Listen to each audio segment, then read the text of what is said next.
Avec deux gardiens, Fabien Farnol et Saturnin Lagbé.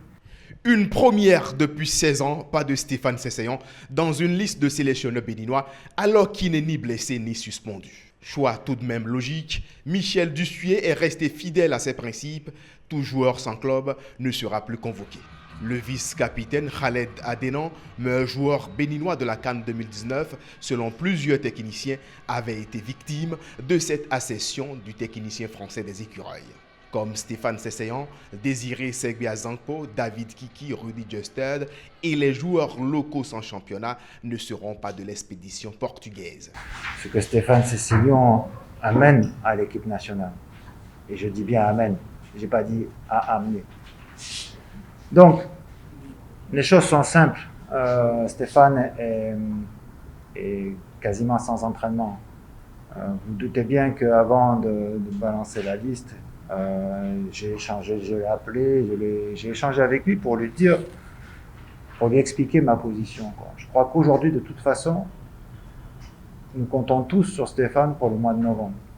Donc, je pense qu'il va signer très prochainement dans un club. Ça tarde un peu, mais je pense qu'il va signer très prochainement dans un club.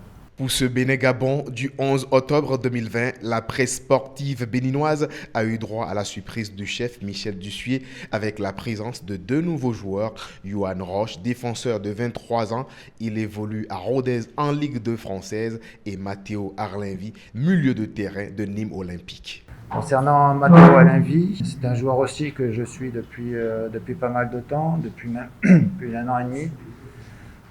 C'est un joueur qui était prêt à rejoindre l'équipe nationale. Il a déjà son passeport, il est prêt même déjà depuis plusieurs mois.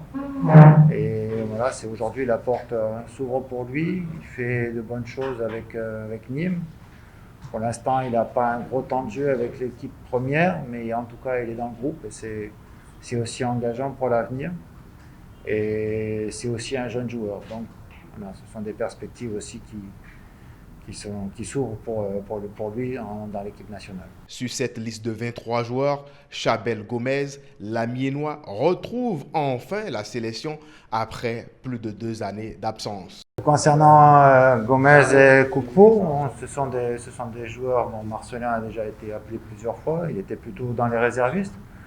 Aujourd'hui, c'est vrai que la porte s'ouvre pour eux, c'est aussi une opportunité déjà de retrouver le groupe, de se dire aussi qu'ils ne sont pas oubliés, qu'ils sont là, que je compte sur eux, même si jusqu'à présent ils n'ont pas été souvent convoqués, mais en tout cas qu'ils sont là et le groupe est élargi.